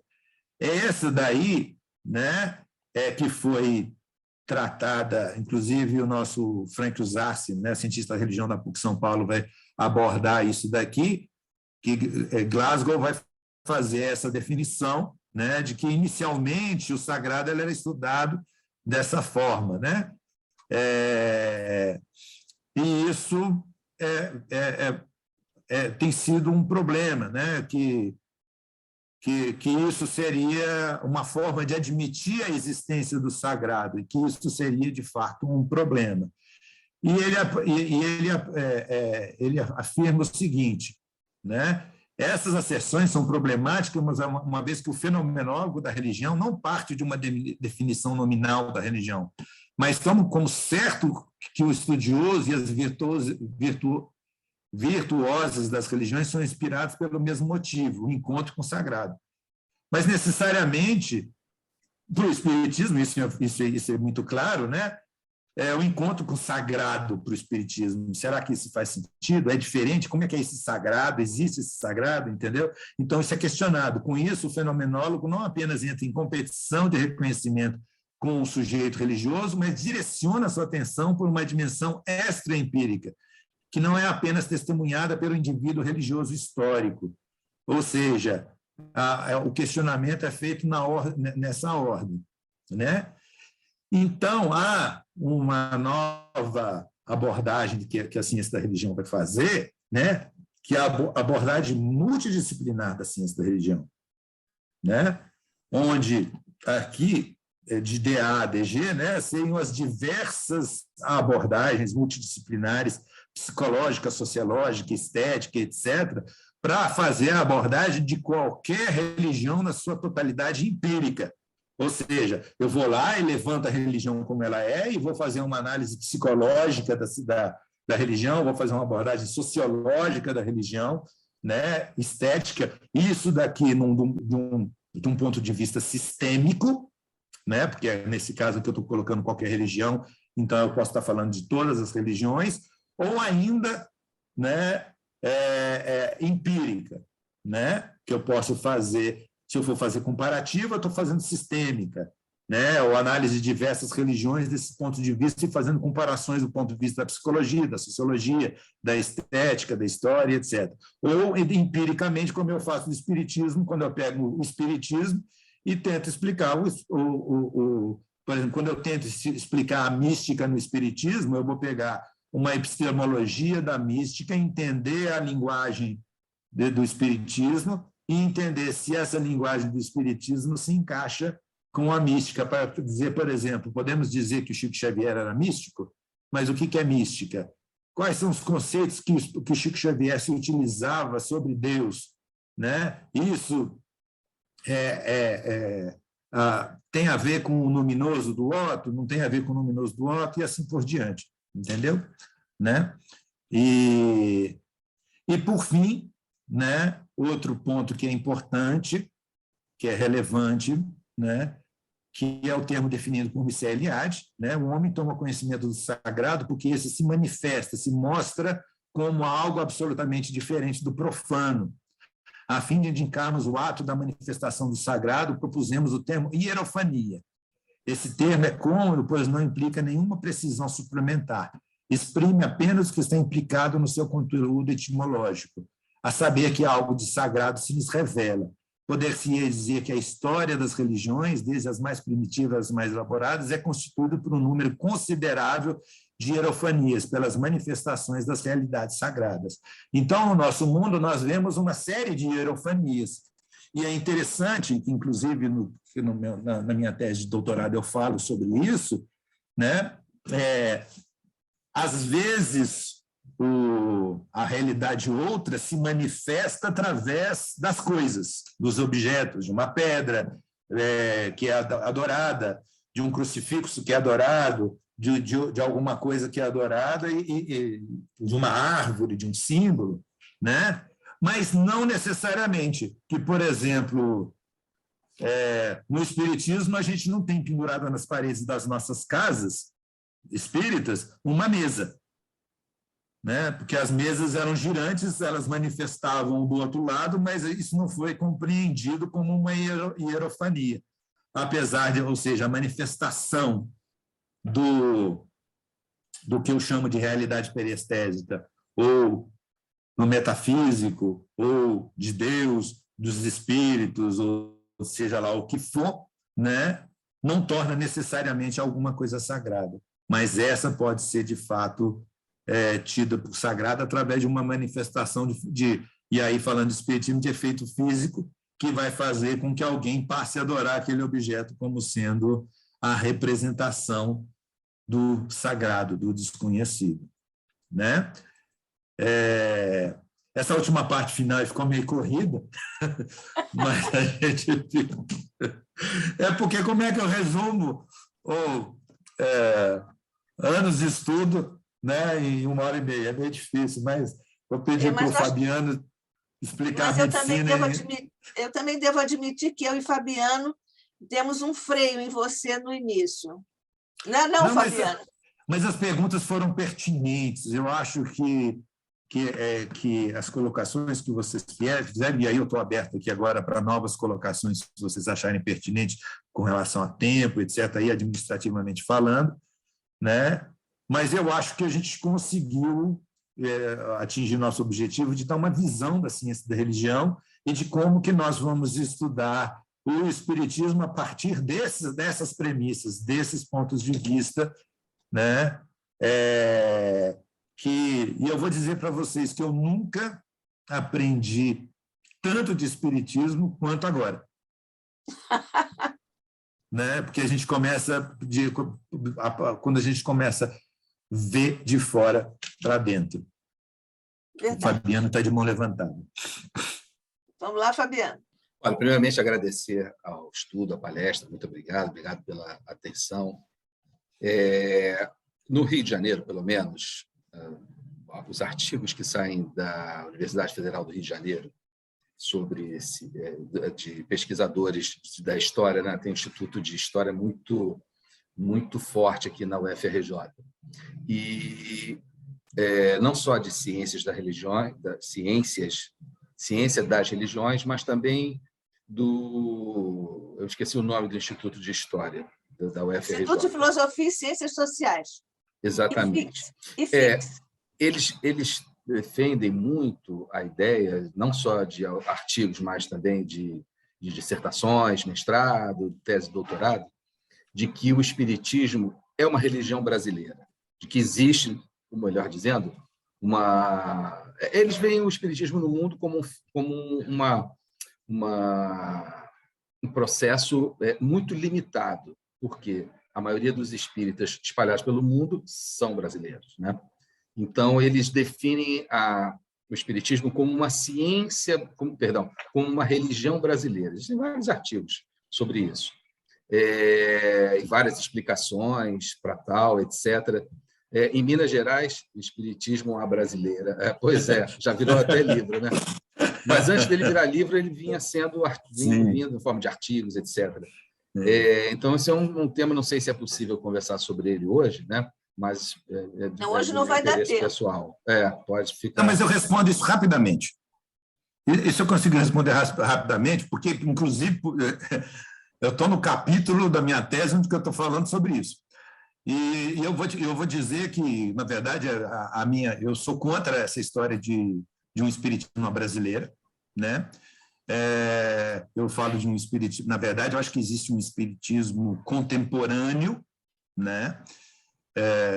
Que é diferente do espiritismo que foi feito lá por Kardec, e eu tenho defendido que existe, do ponto de vista histórico do espiritismo, nós temos o espiritismo em duas fases. O espiritismo francês, né, na sua primeira fase, que vai até 1926, com a morte de Leon Denis. Não, Denis, porque Flammarion foi em 25. Né? E depois não há nem, né? E a partir de 1800 e a segunda fase com uma parte de transição aí em 1884 com a fundação da Federação Espírita Brasileira, particularmente com a unificação do movimento espírita promovida por Bezerra de Menezes, né? Que inclusive vai trazer, sem entrar nessa polêmica, colocar os evangelhos de Rustang no meio das definições da Federação Espírita Brasileira, né? E culminando com um acréscimo de conteúdo, porque houve acréscimo de conteúdo, passando pelo Chico Xavier, o Arigó, que inclusive agora no dia 1º de setembro está saindo o filme dele, que eu já vi num pré-lançamento, muito bom, vale a pena ver, e eu entendi... Predestinado, né? Vamos dizer que é o Predestinado. O Predestinado é o nome do filme. Então, é uma segunda fase do espiritismo, né? Então, inclusive, certos autores dizem que ela surge em 1970, perdão, com o auge do pinga-fogo do Chico Xavier e etc. Tal, mas eu tenho alguns autores estrangeiros que falam sobre isso e eu estou discordando no que eu escrevo, dizendo que, na verdade, eles ouviram falar lá, mas começou com Bezerra, passou pelo Chico, pelo Arigó, agora com Divaldo. É uma segunda fase, né, do espiritismo, e eu acrescento aí que essa segunda fase tem conteúdos que foram adicionados ao espiritismo, sendo que o próprio Kardec disse que o espiritismo que ele não teria a última palavra em termos de espiritismo, quando a gente vê os conceitos trazidos aí por André Luiz e Emmanuel, né? Esse é o meu ponto de vista a esse respeito, mas o espiritismo é um só, né? Isso eu não tenho a menor dúvida e não concordo com a existência de um espiritismo brasileiro, porque o próprio Tilly, né, que eu falei, o Cornelius Petrus Tilly, ele diz que as religiões são organismos vivos que passam por evolução, né? E ele explica isso e demonstra, né, de uma forma bastante interessante, muito embora ainda seja um conceito antigo, mas ele fala a respeito do desenvolvimento das religiões, e as religiões desenvolvem, elas crescem, e o próprio Kardec previu isso, né? Uma adaptação, um crescimento, adaptação às ciências, novas realidades. Não sei se eu te atropelei, Fabiano. Não. É uma questão ainda que eu estou me debruçando, porque, como o senhor me explicou em relação a ser ou não o espiritismo uma religião, né? Não importa se Kardec disse que o espiritismo era uma religião do ponto de vista filosófico, mas não uma religião no conceito geral, no senso comum do que seria uma religião. Não importa. O fato é que hoje ele é chamado de religião, né? E essa é a grande reflexão que eu tento fazer. Não importa que o espiritismo não é uma religião brasileira. O fato é que hoje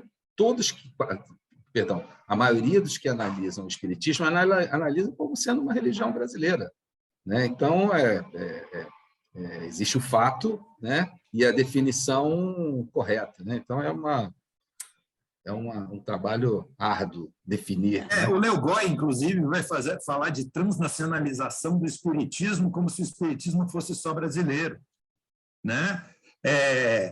Lynn Sharp e Monroe, na verdade, fala de reimportação do espiritismo para a França, né? Que aí eu acho mais adequado quando ele fala de reimportação, porque ele reconhece, principalmente a Lynn Sharp, ela reconhece que o espiritismo é francês, nasceu na França, se desenvolveu para outros países a partir né, em 1900, mas não há de se esquecer que a representatividade do Brasil em termos de espiritismo ela já era forte desde 1900. Em 1900 existiam 96 periódicos entre jornais e revistas espíritas, 19 deles eram brasileiros, já em 1900. Né? Em 1865, já se falava de espiritismo no Brasil, a partir da comunidade francesa, né? E o próprio Kardec fala do espírito, comenta na Revista Espírita de novembro de acho que novembro de 1865 mesmo, ele vai falar a respeito da presença do espiritismo no Brasil. O próprio Kardec fala a respeito disso. Então, não o espiritismo, eu entendo como mundial, ele fortaleceu-se aqui, né? Mas eu estive lá em Boston, né? Eu tive contato com a comunidade espírita brasileira lá em Boston, mas o espiritismo ele é extremamente muito bem representado e fortalecido nos Estados Unidos a partir da comunidade porto-riquenha, né? Onde as casas espíritas, porque aí as casas espíritas nos Estados Unidos viraram um gueto de brasileiros, dependente do espiritismo aqui, mas existe, por exemplo, a Vanessa Ancelone, que é uma das responsáveis pelo movimento espírita nos Estados Unidos. Ela vem aqui, viu? Ela está na programação. Que legal, muito bom. A Vanessa é maravilhosa. Maravilhosa. É uma pessoa que conhece. Então, a Vanessa Ancelone, ela vai falar, ela fala de um espiritismo para os americanos, em inglês, para os americanos, casas espíritas que se fala sobre espiritismo em inglês, e ela define muito claramente a respeito do desenvolvimento do espiritismo a partir dos porto-riquenhos, lá onde que se fala inglês, se desenvolve inglês, etc. Ou seja, essa visão de que o espiritismo é só brasileiro e parte do... Ele tem muita força, tem muito conteúdo que sai do Brasil, mas de fato, um espiritismo mundial, onde, eu não sei se as revistas, acho que eu esqueci o nome da revista agora, acho que é super interessante, que projeta um espiritismo com cerca de 16 milhões de participantes do espiritismo no mundo todo, né? Participantes ou seguidores, como queremos falar, que hoje é do tamanho do povo judeu. O judaísmo tem 16 milhões de judeus no mundo. O espiritismo teria, segundo a super interessante, 16 milhões de espíritas, né? Enfim, Mas aí a gente estaria que fazer outra palestra aqui. Nós precisamos de outro encontro para isso. Eu só para fazer justiça, não só a nossa querida Vanessa Anceloni vem aqui agora, né? Está na programação, e ela vem numa sexta-feira, por causa do horário dela, mas também já trouxemos aqui a Jussara Korngold, que é a presidente da Federação Norte-Americana, e também devemos observar que essas manifestações foram levadas por brasileiros, principalmente por brasileiras, né, para a Europa. Gorete Newton, lá na Suíça, também já esteve aqui conosco, e a Silvana Elia vai estar também. Cláudia Bonmartin está sempre conosco, lá da França. Ela não gosta que eu diga isso, mas ela é a grande locomotiva do movimento espírita, não só na França, mas ela primeiro levou para a Espanha. Você está vendo que é um assunto que não tem fim. Nós dizemos que é um saco sem fundo, os nossos estudos.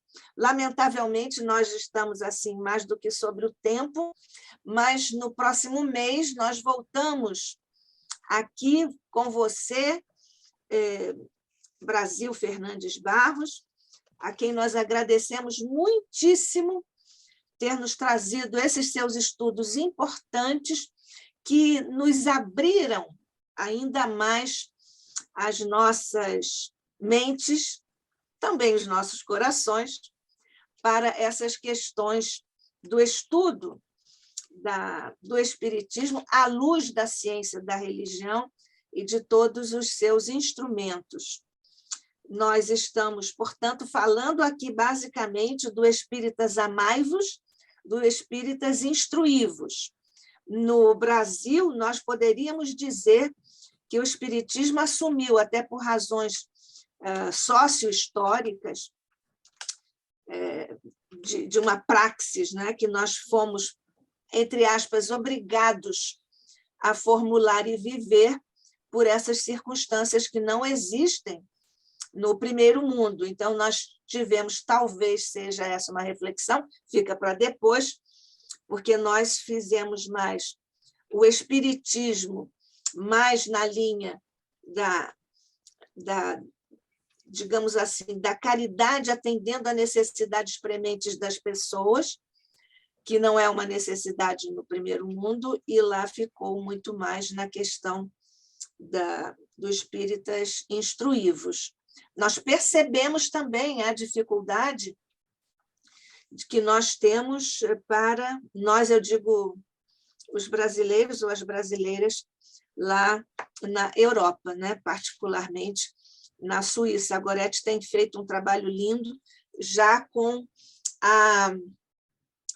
digamos assim, a participação direta de jovens alemães suíços lá no trabalho de divulgação. A Cláudia Bonmartin também está transferindo a direção do centro dela, fundado há 45 anos, também para os jovens franceses, com o Guillaume, que é o atual presidente do CESAC Paris.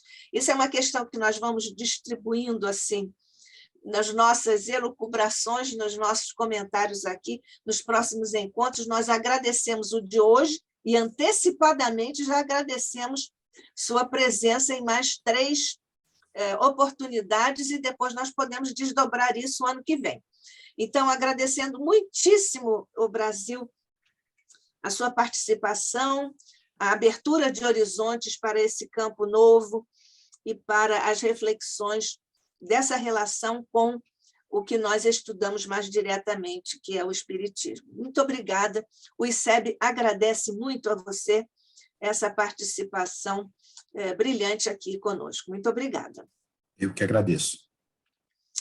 Então, agradecendo também a você, Fabiano, ao Hegel, que esteve aqui entre nós, agradecendo a você, Fátima, desculpe, nós nos alongamos muito. Olá, Hegel.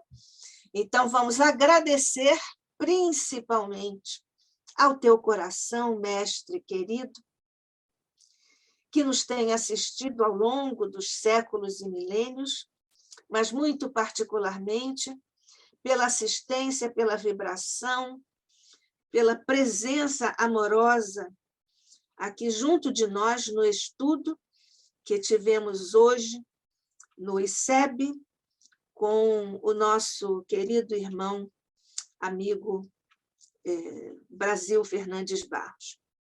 Distende, Jesus, o teu manto por sobre os nossos esforços, ainda que incipientes no bem e no estudo, mas, sobretudo, Mestre, distende a tua misericórdia, permitindo que o manto de Maria também esteja com a tua misericórdia por sobre os humanos sofrimentos, que se estendem agora diante de teus misericordiosos olhos, por sobre o planeta que governas, que diriges, que abençoas, que proteges. Paz e luz a todos nós, graças te damos, ó Mestre, sob a graça de nosso Pai. Assim seja.